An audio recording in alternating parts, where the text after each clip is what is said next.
That's a good question. So here's the thing. 5 years ago, this would have been a turnkey flip. I would have put a tenant in it immediately, put it on the market, and sold it to an out-of-state or out-of-country investor. But if y'all listen to me from the infield training and even online, what has happened in Cleveland, Ohio, inner city within the last 5 years? Because in this area, more than likely, a homeowner is going to buy this property and move in it. Because 5 years ago, they can use that first-time home ownership money to buy a house in most of the suburbs in Cleveland at $120,000, $130,000.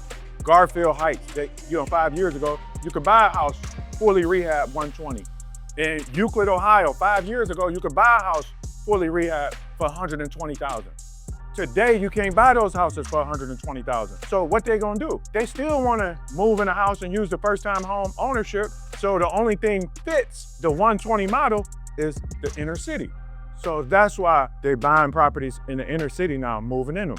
This inner city, this 44120. 44120, it has two sides. This is the Cleveland side. 4 streets up, just 4 streets over is Shaker Heights, Ohio. It's 44120 as well, but that's a suburb. This Cleveland. 4 blocks up is suburb. Shaker Heights, Ohio, one of the highest taxes in Cuyahoga County, but just 4 streets up. Cleveland Heights probably comes second with the highest taxes. But Shaker Heights is the highest. Is that enough for you to speak? You start talking numbers when you had them come to your property. Like, you had them come out, you get an estimate for the roof or whatever you get an estimate for. That's when you start talking numbers. And then you look at the numbers in the manual to see if it line up what's in the manual. And when I say line up, I mean, like, if you all know that a single family home, the average roof price is how much? What's the range? So if a roofer give you an estimate $10,000 to do your single family roof, you going with it? Something is wrong. Here, get 3 on each item. Like, that's when I first started out, that's what I was doing. Getting 3 on each item. That's how I learned. Getting 3 on each item, and then as I continued that repetition, I started to notice that, oh, okay, the roof range is here. The interior paint range is here. The exterior paint range is here for single family. The carpet range is here for single families. The carpet range is here for 2 families. And then you keep those notes. And then you'll be able to walk through without it. Once you do a bunch of them, you'll be able to put your estimate together in 20 minutes. You walk through, like, okay, this need done, boom, that need done, that need done, that need done.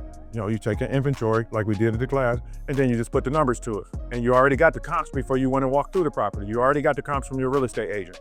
So once the wholesaler sent you the property, or you got it, off Zillow, or you got it from one of the Facebook groups, you ask your agent, hey, I've just got this house, 3717 East 151st. Can you give me the comps? The agent sends you over 3 comps. The comps look good. The next thing you're gonna do is walk through. Once you walk through, you get your rehab estimate. I mean, you already know what the comps are, and then that's how you're gonna put your offer in. That's how you're gonna know whether you're offering too much or not enough, or exactly what to offer, if it fit within the profit that you're trying to make. Just say if this was a property somebody sent me, for $43,000, I walked through, I seen that the estimate with $40,000 to do the rehab, the comps $130,000, that makes sense. If the comps was $100,000, that wouldn't make sense for me. It'd be too tight. But if I was a buy and hold investor, that would work. Pay 43, rehab 40, that's 83, and it's worth 100. And I can rent it out for $1,400 a month. That makes sense if I'm a buy and hold investor. But if I'm going to flip, that don't make sense. It ain't enough room for my profit, because the closing cost gonna be about $8,000 on the flip. So in order for it to make sense on the flip, and for me to make the $25,000, you work the numbers backward, and it need to be $25,000, around $25,000 left after you pay the closing costs. So that's how you know if it's a good deal or not. Somebody send you a deal, get your agent to run the comps. After you get the comps, now you need to do the rehab estimate. Once you do the rehab estimate, you add that to what they asking for the property, right? You already know the comps. If it ain't at least $35,000 for room, it ain't a good deal for a flip, because the closing cost gonna be about $8,000 to $10,000. Most of the time, people need a little help with their down payment assistance, and you wanna walk away with $25,000 on average. So your average flip in the inner city, you're gonna net about $25,000. Once you get good at running the play, your profit margin is going to increase. But on an average, your first flip in the inner city, you're going to average about $25,000. In some situations, they need help with down payment and different stuff like that. So always add it in. Most of the time it's 6%, and so they split that. Yeah, 3 each. Yeah, so I always just add it in. I add 8,000 to 10,000 for closing costs. So it's easy to understand if it's a good deal or not when you work the numbers backward. You get the comps, You walk through to do the repair estimate, and once you do the numbers, if the numbers make sense for you, you knowing that, okay, it need to be about $35,000 worth of room. That's about 8 to 10 for closing costs and 25,000 for my pocket. So I can't tell you how often they change, and you don't. And here's the thing: you don't need to know how often the comps change. You don't need to know how often they change. Here's why you don't need to know how often they change. Every time somebody's sending you a house, or every time you looking at a house to buy, who the first person you're gonna call? When you get a property, reach out to the agent so they can give you the comps. Now the comps are all the way down to 70. That never happened to me before. That gotta be rare. That never happened to me in 20 plus years. That has never happened. That has never happened to me before. So that's rare, because now all the areas that I buy properties in and most of the mentees, the comps are increasing. Yeah, all the comps are increasing. Like these comps around here, a couple of years ago, these comps was like 75, 80,000. Now they continuing to go up. I keep my mind, the space opener in my mind, focus on things that's gonna get me to where I wanna go. To try to come up or solve that problem, that ain't gonna help nobody. So again, when I'm getting comps from a real estate agent as well, I want them to get 6 months. What has sold in 6 months, not a year. Give me 6 month comps. So maybe that was a problem. Give me 6 month comps, not what sold in a year, 6 months. I want the window short as possible, 6 months. Within a half a mile from the property that I'm interested in. Not a mile, a half a mile. Like I wanna be accurate as possible. Remember, I'm moving with speed. I'm not gonna be in la-la land, what sold last year. Take the comps out further to a mile. No, half a mile, 6 months. And I don't want no comps that's on the market for sale. Don't send me nothing for sale. I want sold.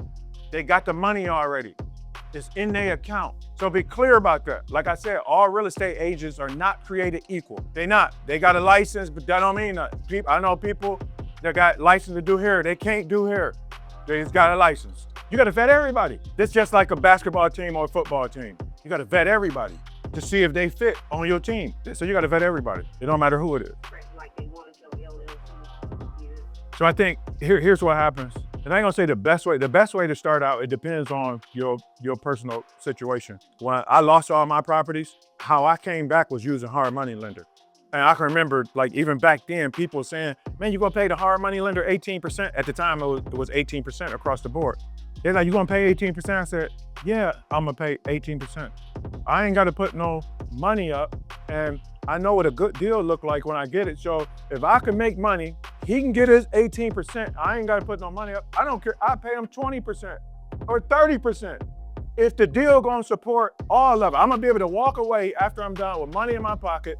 He gonna get his money and he gonna keep funding everything I do. I don't care how much money you make. So people got this thing in their head where it's like, they don't wanna pay the hard money lender. The hard money lender in business. The hard money lender will do what the banks won't do. So my mindset is always, whatever it takes, that's what I'm gonna do. I'll use a hard money lender. If I lost everything today, I'll use a hard money lender. I wouldn't think twice about it. So I would use a hard money lender. And then another thing, when you talk about business credit, things have changed a little bit. Things have changed. That's why I always tell people, move with a sense of urgency. Lending laws change every day. Credit situations change every day. Business credit, like those things change daily. But people be sitting around like they about to be around or live for 1,000 years. Like, no, you gotta move today. You gotta move today. Things change. But I would keep calling just because things change with 5 banks. It's hundreds of banks. Like, I wouldn't stop. I like anybody that's gonna be able to close the deal. Whoever gonna close my deal, I like it. I got a personal credit card I can get some money out on to do the deal. Like, I like it. I got a business credit card that I can use to get the deal done. I got a partner that's gonna put the money up to get the deal, whatever it takes to get the deal done. I don't like one thing over the next. But that's why it's so important to move with a sense of urgency, go hard day in, day out, grinding to put yourself in position so you'll get to a place where it's like, okay, I could use my own money. That's why people should go hard. That's why I went hard. So I didn't have to go to, ask the bank, explain the story, get my homie that got great credit, get them to co-sign for me, get somebody to partner with me. Like, that's cool, but I don't like having to ask.